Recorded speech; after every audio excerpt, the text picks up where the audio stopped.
Sometimes when we are filling out a form, it can be rather annoying because there's a lot of information that we have to fill out.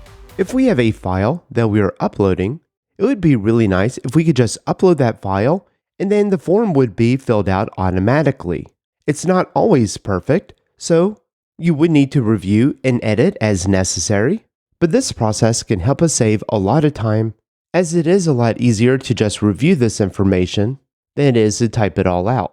So this example was a receipt, and so I'll go ahead and create another document.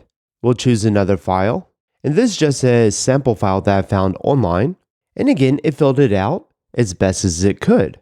But the nice part about this is that we're not first creating the record and then analyzing the document. It's happening before we even submit the form. And so that's what we're going to look at in this episode, where you can select a file for active storage. It'll then analyze it and fill out the form details. And then you can save and create the record as you normally would.